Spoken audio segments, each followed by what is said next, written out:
Hello, everybody. It's my pleasure to welcome everyone to the 35th Annual Keel Glidden Smith Fall Convocation. A short biography of the namesake of this event, Keel Glidden Smith, can be found on the back of your program. In short, Keel was a 1937 grad of our pharmacy program here at South Dakota State, and obviously a real trailblazer when you think about just how few women were not only at university, but also furthermore graduated with a pharmacy degree back in those times.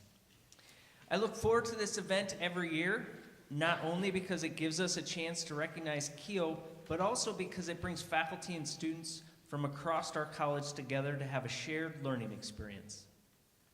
A big thank you to Dr. Laporte, Christy Ullum, Sarah Va, and members of the college's Research and Scholarly Activity Committee for making today's event a reality. Could all of you please stand to be recognized?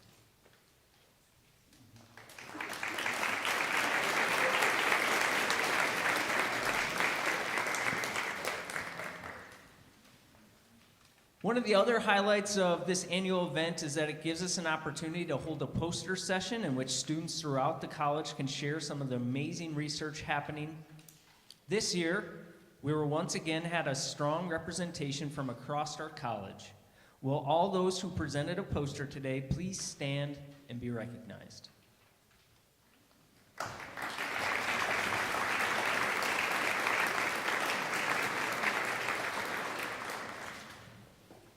Finally, another group who plays an integral role in organizing our fall convocation is Rho Chi. Here to introduce our speaker is the president of Rho Chi, Jocelyn Heiser.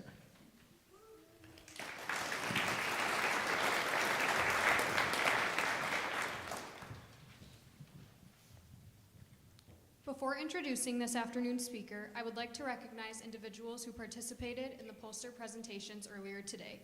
Congratulations on all your hard work, and thank you for sharing your research with us. I would also like to extend a sincere thank you to our judges for taking the time to evaluate each presentation and provide thoughtful feedback. At this time, I am honored to introduce Dr. Jared Barrett, Associate Professor of Cellular Biology and Physiology at Brigham Young University's College of Life Sciences. Dr. Barrett is a cancer pharmacologist at the Simmons Center for Cancer Research with more than 15 years of experience in precision medicine research. His work focuses on designing and testing targeted therapies for pancreatic and breast cancers, and more recently, rare sarcomas. Dr. Barrett specializes in leveraging molecular data from cancer patients to develop preclinical models that closely replicate human disease, enabling more effective evaluation of investigational drugs. During his time at Duke University, one of the therapies he helped develop advanced to phase 1 clinical trials. His current research includes designing antibody-drug conjugates that enhance tumor specificity while minimizing adverse effects. In addition to his academic work, Dr. Barrett has also co-founded 2 biotechnology startups, Indel Bioinnovations and H2 Therapeutics, with students he mentored at both Idaho State University and Brigham Young University. He also serves on the board of directors for Specicare, a Georgia-based tissue management company. Outside of the laboratory, Dr. Barrett enjoys hiking the mountains of Idaho and Utah, supporting his children's athletic endeavors, and traveling throughout Europe. Please join me in welcoming Dr. Jared Barrett.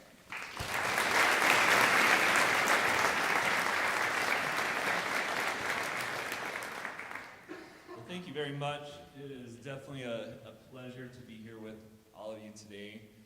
Thank you for being such wonderful hosts. This is my first time to Brookings, South Dakota, and I will remember it for a long time because of the wonderful people that I've been able to meet here. You guys have been exceptional, and administrative and staff that have hosted and shown me some of the research that's being done, as well as the students who presented at their posters, were top-notch. I am so impressed with the work that's being done here.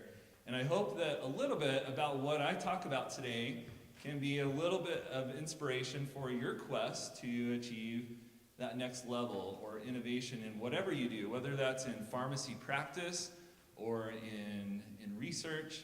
These principles will apply and help you achieve greatness in your lives. And we're going to talk a little bit about, thinking critically, asking the appropriate questions that lead to innovation, okay? And as a pharmacist, I know there's a lot of pharmacy students out here, this is what gives you your edge, your competitive edge, and your niche and your place within the healthcare team and environment, okay? And so, just as a brief disclosure, some of the things we're going to be talking about today are things I've drawn on from my past and experiences being a PhD student at Duke University and having seen things go through clinical trials and successes there. One of the reasons where you're probably like, why is he here speaking to us? Well, I worked at a college of pharmacy for 6 years at Idaho State. I worked with Dr. O'Connor, who you guys are very lucky to have here at South Dakota State. And there I was able to teach students about the principles of pharmacogenomics and actually became accredited for a nationally recognized program called Test to Learn. Additionally, as was mentioned, I've had the pleasure and experience of shepherding some students and other groups who have gone and had the tenacity to start up some biotech companies. And I'll talk a little bit about their experiences, as well as some of the experiences I've had working with a company called Specicare that has really had to flip the paradigm on how we manage biospecimens or patients' tumor samples. And then the last thing I want to highlight and just talk about in terms of my background and experience is this opportunity that I've had to recently be a part of an interdisciplinary innovation class that BYU teaches. And this takes engineering students, it takes industrial design students, it takes business students, life science students, and they put them all together on a team and they say, we want you to go create, we want you to go innovate, and we're going to give you an interdisciplinary faculty group to mentor you. And I've been selected as the scientist to be a part of that group and mentoring. And we have a life science team that is developing a really cool project. I want to highlight some of those principles. So, as we think about this, before you fall asleep for the rest of the lecture, I'm going to give you the challenge right up front, okay? This is what I want you guys to take away and think about is, I want you guys to walk away being able to think critically, ask lots of questions, and innovate by dreaming big and acting. That's the most important part when you come to innovation. And as you do so, you'll be the leaders in your field, in your disciplines, in your healthcare teams. And the thing that applies to leadership here is leadership is not about the title that you carry. It's not about the letters that come after your name and the degrees that you've earned. So leadership is really based off of your actions. Respect. It's not something that is just automatically given. It's earned. And so you earn it through these simple actions, one at a time, demonstrating that you're willing to ask the questions, think critically about the situation, and propose solutions that are innovative and helpful and efficient for your team to move forward. Now we think about innovation in clinical pharmacy as something that's kind of new. So this is a new age concept. No, that's false. It's been around since the 1960s, in which Dr. William E. Smith at the University of Southern California, he actually talked about this principle and started spearheading way back then this movement of expanding the pharmacist role. Before the 1960s, the pharmacist was the guy or woman who worked at the drugstore. They helped dispense the drugs, what we think about in retail today. But back then, he said, no, we can do more. We can innovate. We can be a part of these healthcare teams and add value to the patient experience. And now today, we can see that there's a host of things that pharmacists can be involved in and that are very innovative. Things that are outside of your typical workplace for a pharmacist. Pharmacists can now be involved in precision medicine and pharmacogenomics. Additionally, you can get involved with AI and pharmacy informatics. This is definitely part of the future of where healthcare is going. Thanks to COVID, we now have digital health and telepharmacy, right? And that has definitely exploded. You can be involved in clinical research and translational research, global and public health, pharmacoeconomics and outcome science, as well as this entrepreneurship and health technology. Pharmacists can be involved in these great ideas that do application science to help improve our world, as well as this integrative and preventative care. Now, you're thinking, well, maybe that's not for me. I'm not the one that's going to be out there innovating and doing all these big things in a career in pharmacy. Well, let me tell you that innovation can be both big and small. And I'll illustrate this with an example of a gentleman right here, a doctor named Russell M. Nelson. He was the first person to do an open heart surgery using a cardiopulmonary bypass in the 1950s. He had a successful career, innovated in lots of creative ways in healthcare, later became a president of a multi-million person organization. And in his 90s, in 2023, he innovated in his group the plastic bottle recycling habits in his work cafeteria. He said, wow, if we could just compress our bottles to fill up our recycling bins, that would be so much more efficient for those who are doing the recycling. So don't think that any task is too small to innovate. When you're out there in the retail pharmacy or in your research lab, think about, what can I be doing to innovate this process? How can we become more efficient?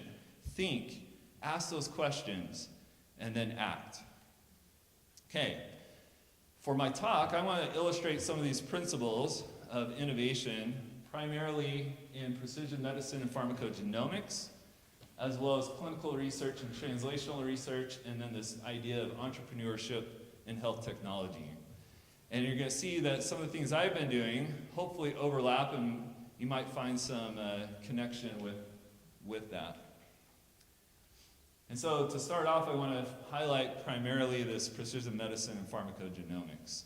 So if we think about precision medicine and pharmacogenomics, it is flipping the paradigm that one treatment or one drug fits all. So if you look up here, if you have cancer patients with colon cancer, they would tend to get a therapy based on the stage of cancer that they have, maybe 5-fluorouracil or bifimazizab. And then what we can see is that if you take this one treatment fits all, you're going to have some patients that don't respond, right? You're going to have some patients that do, and that's great. We celebrate those successes. But then you also have some, if they have a DYPD mutation, they're going to respond very poorly to a 5-fluorouracil treatment. And so, what we can see here is that the future of medicine is this more personalized approach. You have cancer patients with colon cancer, and we're taking blood, urine, and tissue samples, and we're doing omics type of approaches, looking at DNA, RNA, protein, metabolism, lipids, and all those things to identify what that molecular profile looks like so that we can then give each group, each individual unique group, their own treatment plan and therapy so that everybody can benefit and have the positive outcomes from a personalized medicine approach. Now, traditionally, we thought that this is based off of genomics, right? That the answer lies within our own genomes and that the mutations exist there that can tell us what therapies we should be taking to match that genetic profile. And while that is true, we've definitely run into a lot of issues that don't allow that translation to take place as we predicted.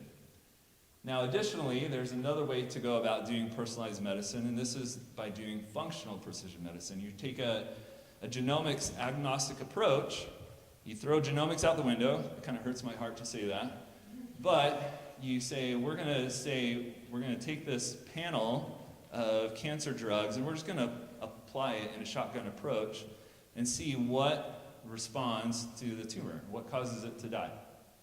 And based off of a drug screening approach like that, you can actually identify precision medicines that will work directly with that patient by testing the tumor outside of the body before that drug goes into the person. So to make precision medicine more accurate, especially in the genomic sense, we need to think about some of the starting material. Think about the tumor tissue that comes out of the person or the blood and how you're analyzing that. And I'll tell you that we have looked at it in a couple different ways. And there's a better way, there's a right way, and there's a less right way. So cryopreservation is a way of freezing tumors in a state of slow freezing so it maintains the viability of the tumor. FFPE, that's your formalin fixed, paraffin embedded way. This is your traditional way. It's the way that we've been doing it for 100 years, and clinics still do this today. And we do it because it fixes the tissue in a way that anatomical pathologists can look at it under a microscope and give you a diagnosis. So it is necessary, don't get me wrong, but is this the right medium or tissue that we should be using to drive precision medicine, especially when we're analyzing things like DNA, RNA, and protein? So just to give you a little bit more history about this process of formalin fixation, again, it started back in like 1893, and we're still using the same method today. Like we didn't even really know about DNA and RNA back then. And yet we're still fixing tissues in this cross-linking manner that was introduced by Ferdinand Bloom up here. If we look around the United States, there are over 20 million FFP samples that are archived annually. That's a lot of tissue just floating around, sitting in this preserved state, waiting for us to act on it and use it for information. Can we use it is the question. A lot of people try. But let me tell you about some of the consequences that exist with using FFP tissue. First of all, the cytosine DNA base becomes deaminated, so you get these artifacts. Cytosine changes to thymine.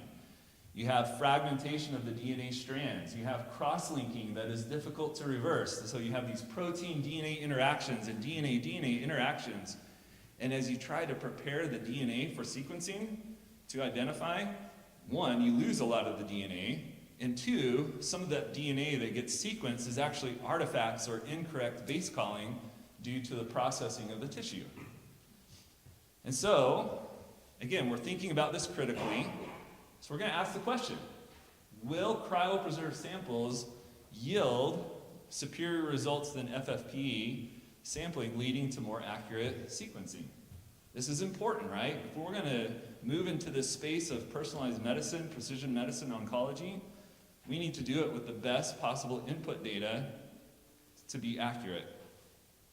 So what we did is we took patient samples. We split them up. We did half of it in cryo, half of it in FFPE.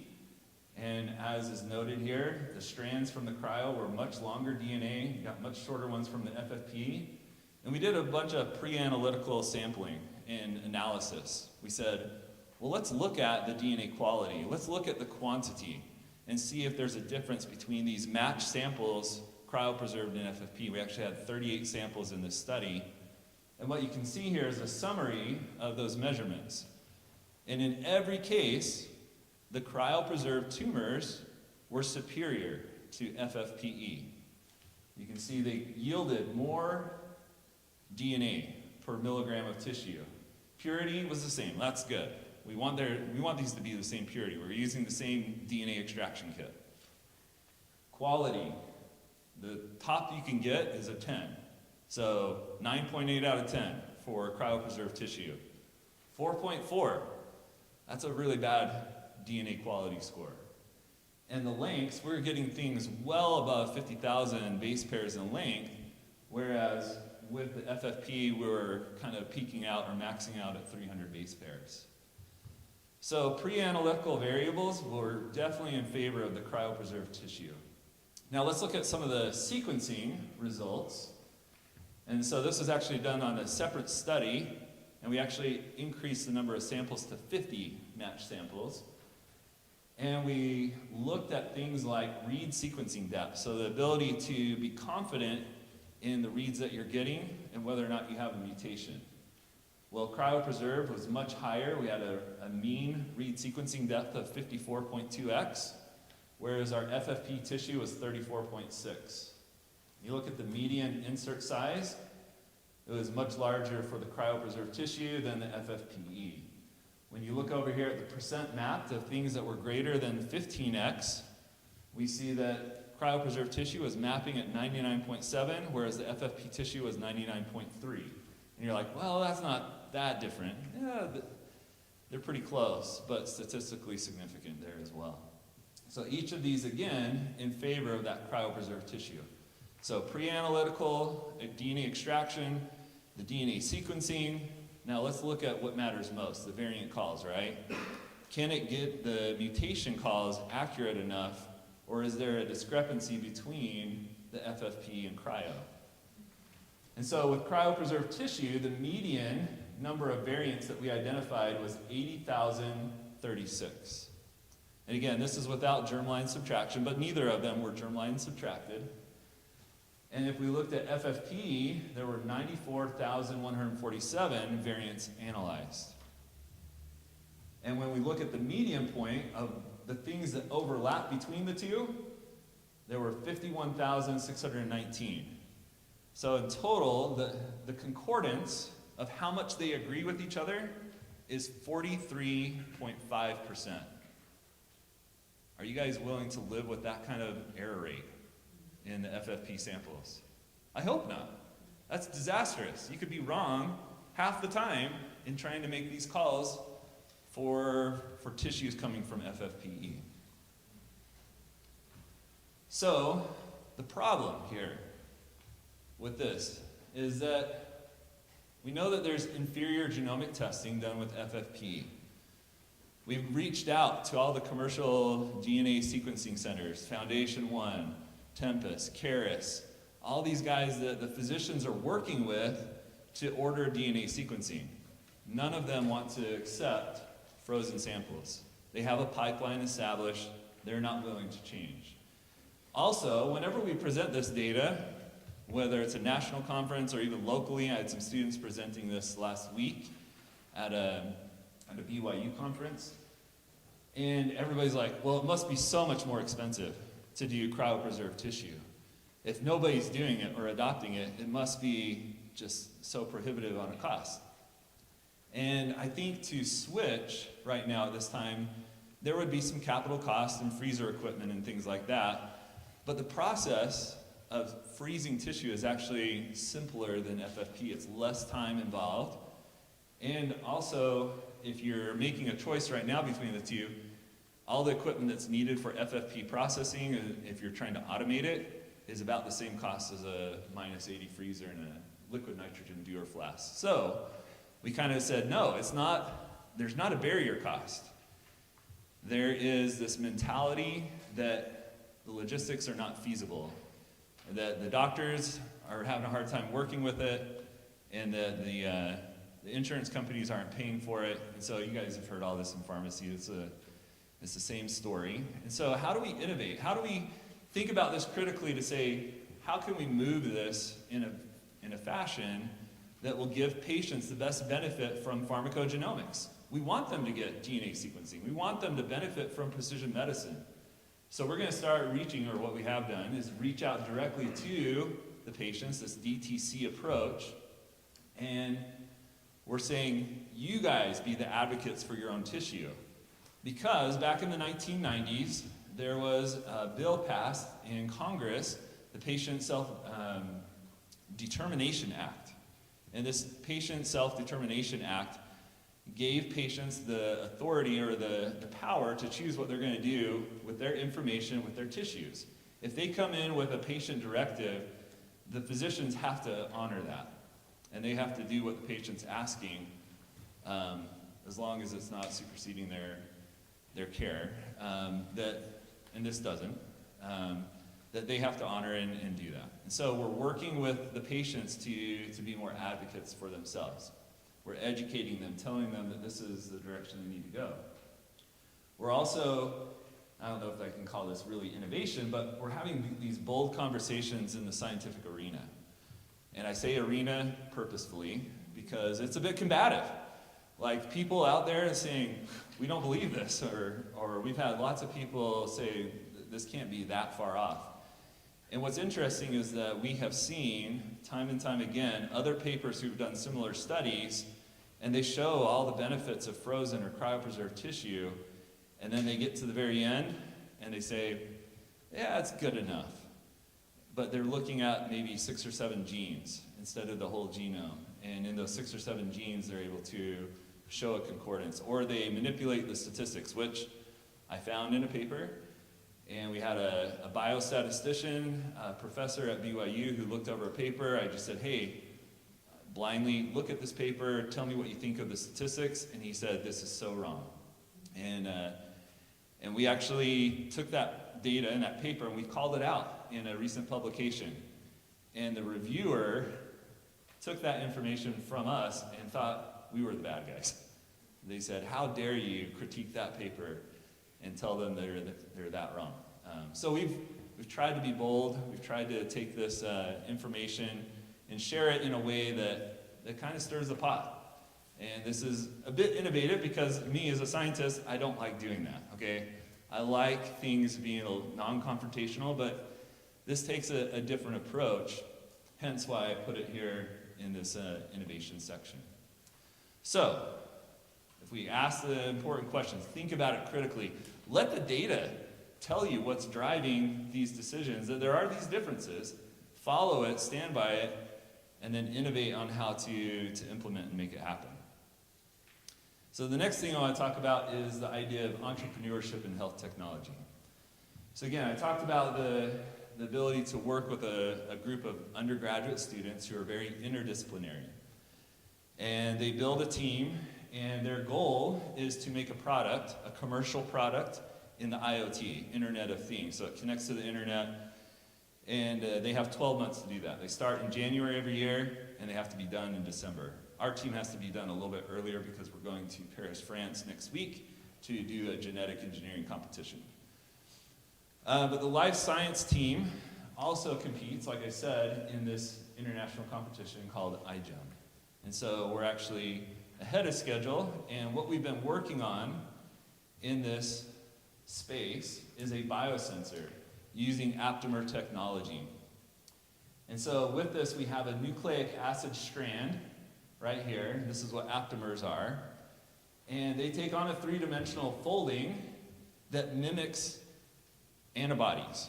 Antibodies have very high affinities for substrates, and they can bind things very specifically with high affinity. Aptamers can do the same thing based on the three-dimensional folding of the DNA. And then we have a redox, this methylene blue tag up here. And what happens is when you add, in our case, progesterone, the progesterone binds to the DNA aptamer, changes its conformation, and now you have this redox tag that is now close to the gold chip, and it changes the impedance or electrical signal, right? And so we can measure this, and this is nothing that new. People have done these kind of biosensors in the past. Aptamer technology is not new, but assembling it all together is kind of an innovative process. And the ability to definitely go after a problem like progesterone, real-time progesterone detection, is a much needed thing. And so progesterone is a major hormone that plays a role in fertility and pregnancy. And in fact, what we see is that 20% of pregnancies will end in a miscarriage. That's a high number. I think it's actually underrepresented because a lot of it goes unreported. Low progesterone levels, they are associated with miscarriage, especially during the first trimester is the most precarious in terms of tracking it and monitoring and enabling people to do something about it. But we don't know for sure if it is the cause of miscarriage or just a signal that miscarriage is happening. But nobody has the data. We don't have the research tools to really answer those kind of questions. And so that's why we said, well, let's come up with a real-time progesterone tracking device. We're going to take that gold chip with the aptamer technology, just like you have those glucose monitoring systems, patches that you stick on your arm. We're going to stick this on the arm of people, and then they can use their phone app to kind of cue in and set up alerts and readings throughout the day to see what their progesterone levels are. And what we have found as we have been talking with women that could benefit from this, people that have gone through the tragedy of a miscarriage, they're like, I wish I could have had this. I wish I could have had the data to back up my decision to go to the doctor because I knew something was wrong inside my body. I could feel something was off. But I called my doctor, my healthcare provider, and they're like, oh, it's just you having the jitters of first-time pregnancy or something like that. Or, it's just part of the process. And they won't see them until their scheduled time. But if they had data like this, they would be able to show that to their doctor and say, look, I've been tracking my progesterone levels. I need to see you now. And there's a potential, if you catch it early enough, you can give progesterone supplements. And we don't know what the outcome will be, but the research can be generated with a device like this that does real-time progesterone tracking. And so we're moving forward in that front to innovate, and we're asking the questions along the way and thinking about this critically about how this can work. Now, some of the data that's going to be presented and kind of where we're at with this is understanding the binding coefficient, right? How tightly does our aptamer bind to progesterone? Is it sensitive enough? Is it selective? There's other hormones out there that look like progesterone. Does it bind those as well and give us false readings? Well, here's some data that we've generated. I can show you more, but this is sufficient to show you that these isothermal calorimetry assays show that we had a KD of about 50 nanomolar. So that's pretty sufficient to get to sensitivity levels. And as we did circular dichroism, we showed that as we added progesterone with the aptamer, that only the progesterone would change the conformation and shape of the aptamer, whereas a very similar hormone to progesterone called testosterone had no impact, no change, no effect in binding. So we had sensitivity, we have specificity, things are being assembled, we're moving forward and testing this in blood solutions as well. Okay, the next thing I want to talk about is coming back to this clinical research and translational research. So again, coming back to the company called Specicare, we actually did a clinical trial called Pioneer, Precision Insights on N of 1 Effectiveness Ex Vivo Research. So basically saying, we're going to do functional precision medicine. This is what this clinical trial was all about. And our primary objective was to see if community oncologists would even look at the data and use it. We weren't even looking at outcomes, survival, anything like that. We just wanted to see if we provide this test for these patients, will the oncologists look at the records and use it? Now again, we purposefully chose community oncologists because we feel like they're the ones that had the most to kind of learn on the fly about this. A lot of our oncologist colleagues that are at big cancer research centers, most of them are already doing this, and most of them are going to be very accepting of the data and know how to use it. But 80% of cancer patients are being treated at your community cancer centers, not your big MD Andersons or Memorial Sloan Ketterings of the world. It's your local oncologist.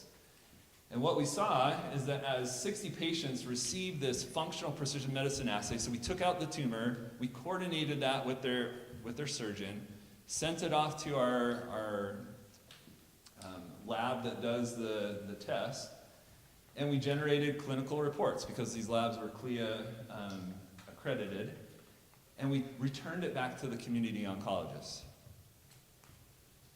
This floored us. We said, what? Nobody is using the data? These community oncologists don't change from the standard of care to this drug that now works for this patient? That just was so mind-blowing. So we had to start asking questions. We started to think about this critically. How can we change this? So why or is it not being used? Where is the most appropriate fit for this functional precision medicine, this personalized genomic approach of using drugs and testing it outside of the body? What is the clinical model for use? And so we came up with this biospecimen hierarchical workflow. And one of the things that we understood is that the tissue was a limited resource. We couldn't use it for everything that we wanted to do, but there were some things that had hierarchy that we absolutely had to do. For example, that FFP tissue which we talked about, it's absolutely required for the pathologist to take it, section it, and give a diagnosis based on the histology. And so we said, okay, let's take a little bit of the tumor and make sure this is being provided to those pathologists for that diagnostics. Then we said, whatever is left over, what should be the next priority? Well, it should probably be for DNA sequencing, RNA sequencing, proteomics, methylation sequencing, things like that can help characterize and help drive important decisions about that patient's tumor. If there's anything left over after that, this is where we feel like the ex vivo drug panel testing or that functional precision medicine would fit in. And so this would be the ability to identify personalized medicines that can kill the cancer. And we put this here in this hierarchy because this is definitely much more accepted. We feel that patients or their physicians are going to be more readily accepting of genomics data and the reports that come with that before they can use the ex vivo drug testing. And then if there's anything left over beyond that, let's turn that into a personalized immunotherapy. Let's look at neoantigen identification. Let's extract the tumor-infiltrating lymphocytes, the TILs, that can be transformed and genetically engineered to go back into the body and fight the cancer with these chimeric antigen receptors. And then, after that, if there's anything left over, after you've gone through all these hierarchical processes for personalized medicine, you store whatever's left over in a cryopreserved manner, because who knows what the future is going to hold and what new techniques are going to be available. And if you cryopreserve it in the proper fashion, you can take advantage of that for some unknown technique that has yet to be developed. All right, last thing to talk about in terms of my projects, and this is coming back to clinical research and translational research. And this is highlighting some work that my PhD graduate student is doing. And it's in the development of antibody-drug conjugates. So again, the antibody is a way to deliver a cytotoxic payload by chemically attaching it to the antibody for that delivery purpose. And what we have done is we said, let's make an antibody-drug conjugate that recognizes and attacks the OSMR, which is a oncostatin M receptor found overexpressed on some cancer cells. And so we've done the proteomic and transcriptomic analysis of a specialized cancer cell called synovial sarcoma. We found that this OSMR is overexpressed in the membrane, and so it becomes our prime target for designing these antibody-drug conjugates. And I bring up this story to illustrate a tale of two cities. Now, I worked at Idaho State University from 2017 to 2023, and during this time, that's when I started this project of antibody-drug conjugates. And at Idaho State University, we had a linear accelerator built into the mountain. How cool is that, right? And so if you don't know what a linear accelerator is, it's something that can generate radioisotopes through high-powered beams. And it's just so cool. Got to go up there and see the process. And so they actually are the #1 world producer for a clinical grade copper-67. Copper-67 is a beta emitter. And what we're able to do is, for our cytotoxic payload to the antibody, chelate and attach the copper-67 to that, and it would deliver localized radiation to the tumor. Now, when I joined the staff at BYU, the faculty at BYU in 2023, we didn't have a linear accelerator built into the mountain. I didn't have access to copper-67, so I had to innovate. I had to pivot a little bit to say, well, how can we still pursue this project without the headaches of going through radiation safety or having access to copper-67? And so we pivoted. We said, well, let's move away from copper-67, 64, and let's attach gold. And so we put gold nanoparticles on our antibody as a cytotoxic payload. And if you're wondering, gold isn't that toxic. No, it's not. But when we do a laser-induced excitation of the gold, so we deliver the gold to the tumor, then shine a near-IR laser at it, then it causes it to heat. And that heat causes thermotoxicity to the tumor and its surrounding environment. So there's this twofold safety mechanism. First of all, near-IR lasers in the wavelengths that we're using, 800 nanometers, perfectly safe. It's not going to be doing any damage to the tissue. Gold nanoparticles, they're non-reactive. They're not doing anything. So it's the combination of the two that's going to make this drug even safer and hopefully equally effective. And if you're wondering where we got the inspiration for this, and if it might sound familiar to a certain Disney Pixar movie called Cars 2, you're absolutely right. So they use the electromagnetic pulse from the camera to cause combustion of the all-in-all fuel in the cars. We said that's exactly what we want to do, but to cancer. So the question is, if we have this anti-OSMR antibody, what does the distribution look like? Are we going to get it to the cancer, to the tumor cells? And so we had a model. We have transgenic animals that express the fusion gene, SS18SSX, which drives synovial sarcoma. And it shows pathology and molecular traits that mimic the real world or human pathophysiology. The other cool thing that we can do with mice that we can't do with people is that we can genetically engineer the mice to also express a green fluorescent protein. And so the tumors are going to glow green. And so we can look at this, and what we did is we set up a treatment with 3 mice getting the antibody fluorescent conjugate, or the AFC. And so here we have 3 mice getting AFC. And then the 4th mouse, it got an anti-OSMR, but without the fluorescence. And then we looked at this, and I apologize, the lights are making it hard to see, but you can see here that the tumors are shining very brightly red. So the accumulation of this antibody is happening within the tumors. We can see that fluorescently. And here we can see that there are 4 tumors here that are green, so it's not like we just cut out the tumor and it's not there. It's definitely there, and we didn't get that distribution. Now what's interesting also is that there was some bright green here in the spleen, and also we see a corresponding match, so maybe that, and we actually confirmed this through histopathology, is that there was OSMR expression and tumor metastasis within the spleen of that one mouse. So where are we at with this project? We are in the process of synthesizing the gold nanorods. Here's some TEM images of our gold and what that looks like. Oops. We've done some UV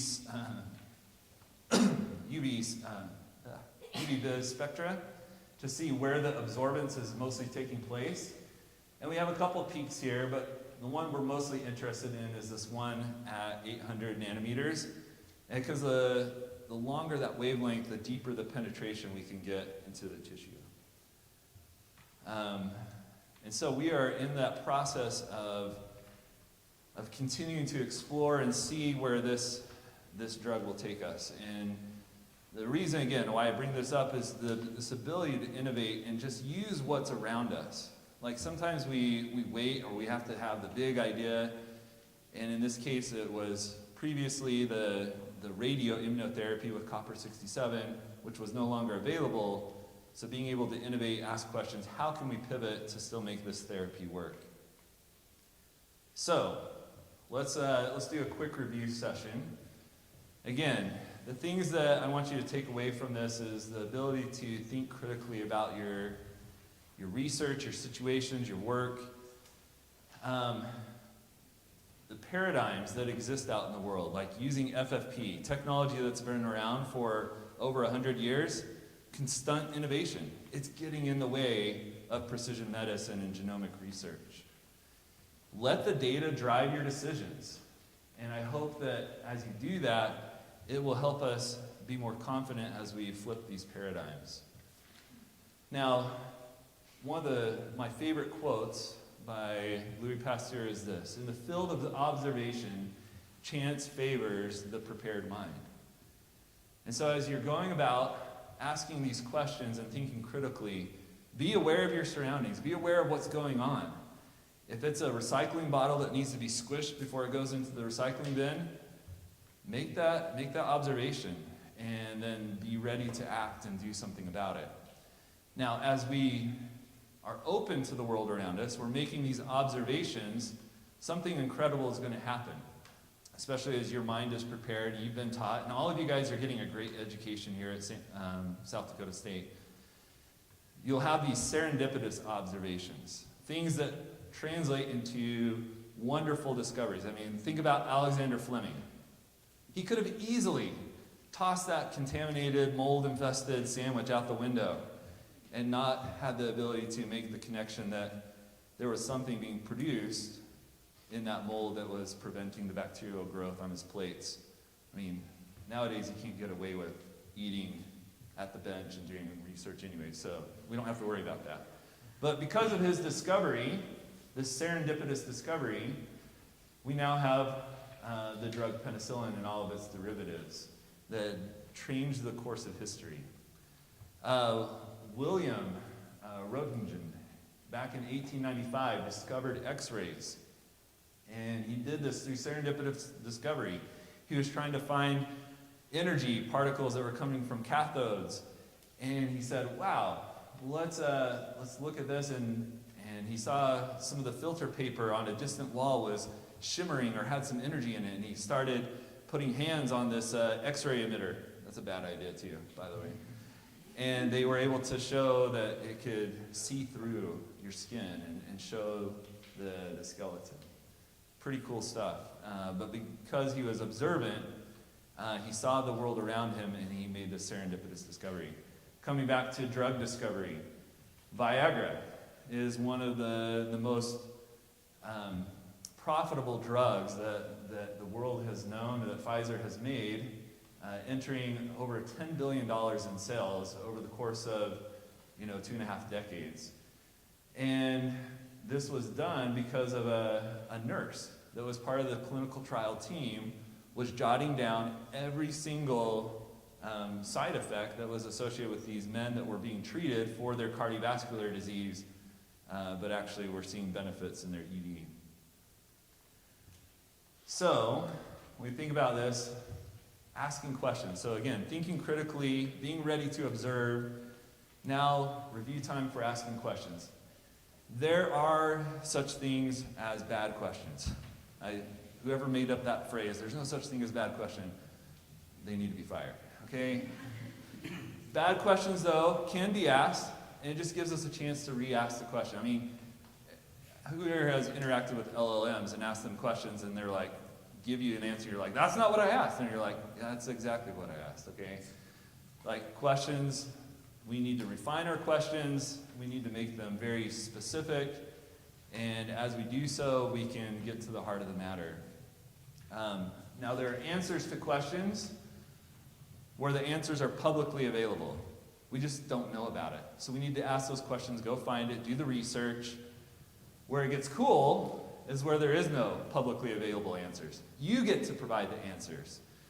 And if you ask the right questions, it's going to steer you more and more until you get to that point where you're like, nobody knows this. Let's go figure it out. Let's design research and experiments. Let's ask questions and design hypotheses or provide hypotheses to answer those questions. And this was probably one of the hardest concepts for me as a scientist to realize. I am one of those people that like to check off the box and like put things behind me and be done, right? I'm a list checker. But in science, we're never done.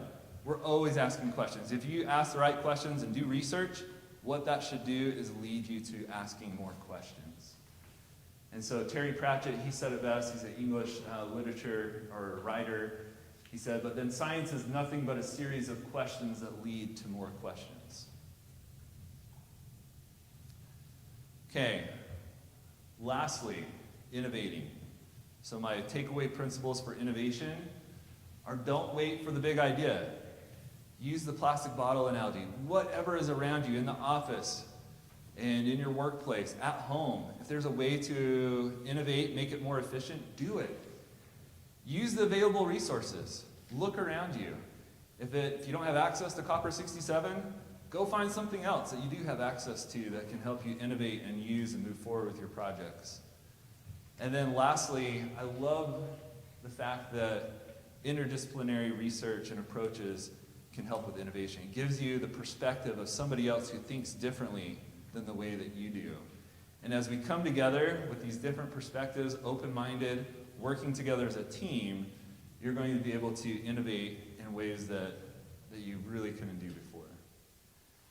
And so I want to leave with this statement. So this comes from a book by Clayton Christensen, and he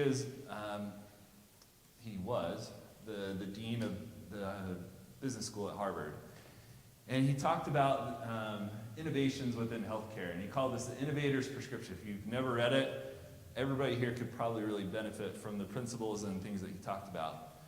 And a lot of those things I've addressed in the talk today, but one of the really important quotes back in the day when he published is he said that there are more than 9,000 billing codes for individual procedures and units of care. But he says there's not a single billing code for patient adherence or improvement or for helping patients stay well. There is so much space to innovate within healthcare. There's so much that you guys can do for good to help people be more healthy. And so, coming back to the beginning with the challenge, I challenge you guys. I want you guys to think critically about where you're at, what your situations are, what your work is like. And I want you to ask lots of questions. I want you to say, how could we do this better? How does this work? And as you ask those questions, I want you to innovate by dreaming big. Don't let barriers get in the way. Don't let paradigms slow you down or box you in. And act. That is probably the most important thing that you can do, is do something about the information that you have and with the ideas that you have. See that you can implement. And if you do so, you guys will be leaders. You'll be leaders in your labs, you'll be leaders in your healthcare teams, And again, it doesn't come down to the letters that you have or the titles that you have. One of the things I admire most about Dr. O'Connor is before she became the department chair here at South Dakota State in the College of Pharmacy, I could tell that she was a leader. And it wasn't because she was chair or anything like that, but she had the idea, she thought big, she acted, she asked questions. And if everybody could be a little bit more like Dr. O'Connor, the world would be a better place for sure. And so with that, I would just want to thank you guys again for hosting me. Thank you for listening, and I'll be happy to take any questions.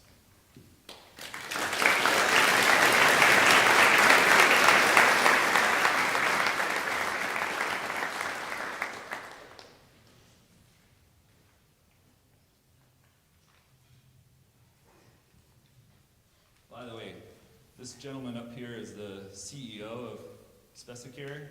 He's 72 years old. He came out to BYU and was teaching them how to do DNA extraction. So you, again, think about growth and growth mindset and always learning things. This is pretty cool that he would show up and say, how is this process done? I want to learn about this. You can tell he's a newbie by the way he's holding the pipette.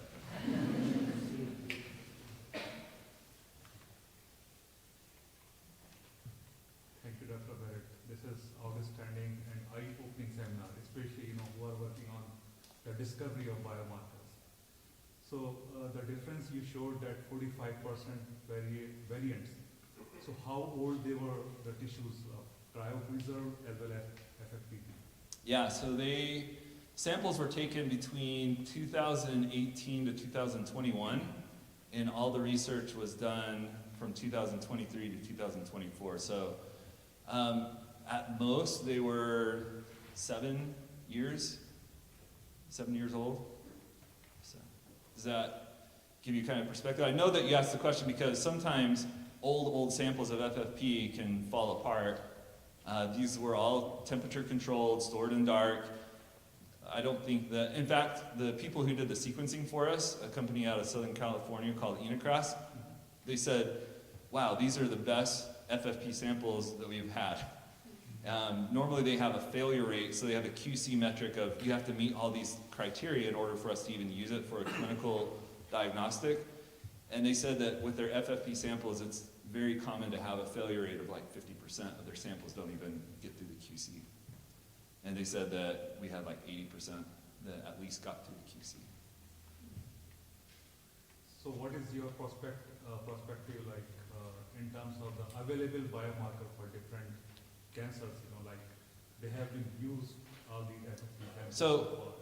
So the big signals, the things that are the big drivers that are at a variant allele frequency of greater than 40%, 30% probably, you're going to capture that whether you're using FFP or cryo. Like that's going to come through. But what we're starting to find in the field of biomarkers and precision medicine oncology is there's a lot of great information in that low variant allele frequency. Things that are below 5%.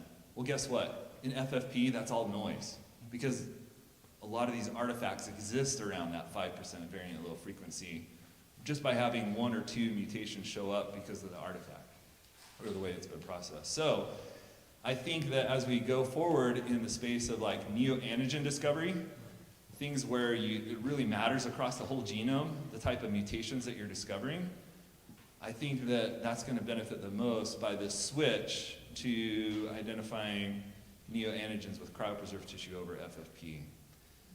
FFPE, again, can be used to identify the main drivers, and that's why I think our FDA list for companion diagnostics and mutations is so narrow. There's only 17 genes on there, right? With their accompanying drugs that the FDA recognizes. We can expand that list so much more if we had clear data, right? Things that weren't so ambiguous. And I think it's the FFP tissue that's muddying the water so that we can't be confident in some of those lower allele variants. So. Yeah. Yeah. These are more like clarifications rather than questions. Okay. So I've got two clarifications. One is regarding your progesterone electrochemical biosensor. So I was curious, was the evidence that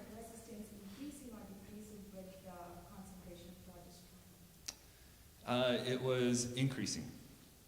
Mhm. Okay, and the next one is regarding your gold nanorods. Mhm. So why didn't you use with gold nanoparticles, with increasing size you have different absorbance, Mhm. right? So why didn't you use a spherical nanoparticle instead of nanorods? Why did you use nanorods specifically? So what the literature has shown regarding gold nanorods and why we chose the specific size or length that we did.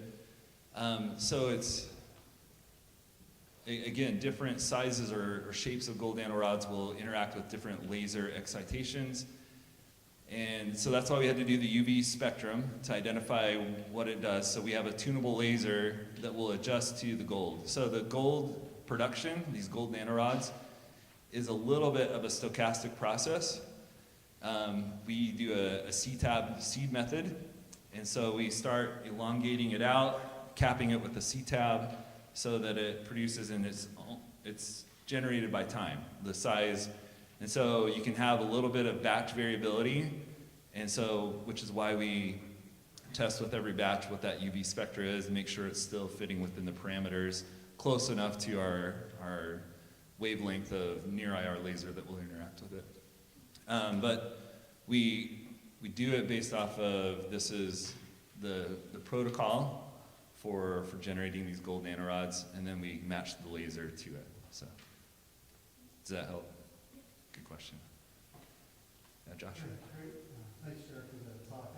I want to go to not a science question, but more on the interdisciplinary group that you built for the undergraduates, where the undergraduates had a specific task.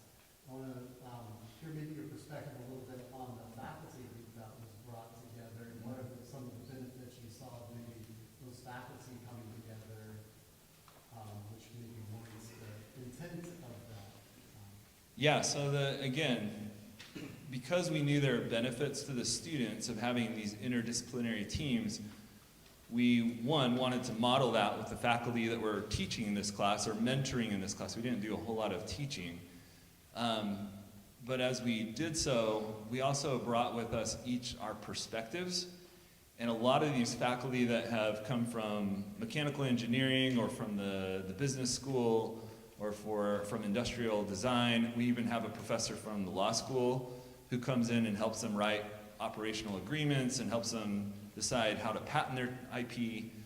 And so all of that, I think, plays to the need for supporting innovation, and to limit it to just one professor and his experiences, I think would shortchange the students and the opportunities and how they could move forward with their ideas. A lot of them, because they're innovating, this is a class where you're going to run into obstacles all the time. And I don't think one professor is going to have the answers or solutions on how to get around that.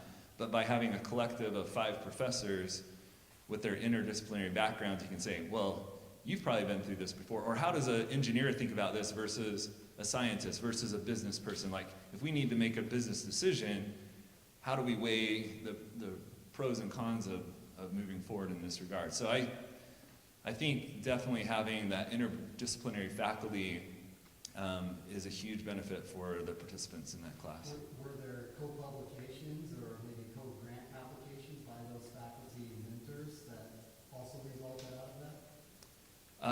Again, this is my first year doing it in the class format.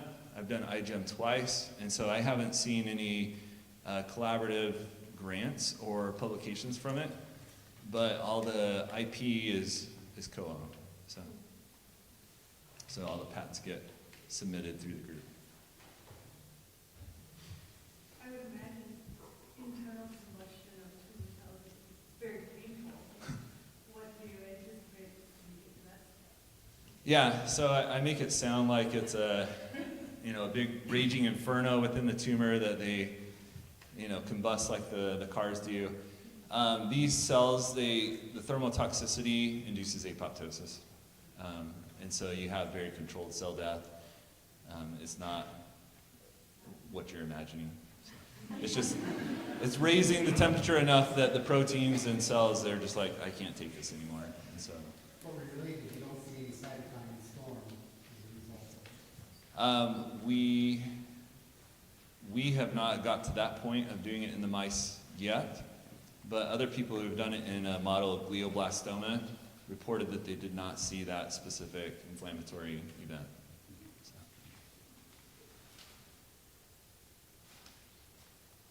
Okay.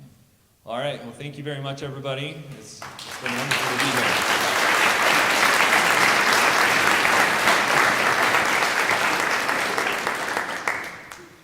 Thank you, Dr. Barrett, for visiting South Dakota State University and for sharing your insights and experiences with us today. As a token of our appreciation, we would like to present you with this gift.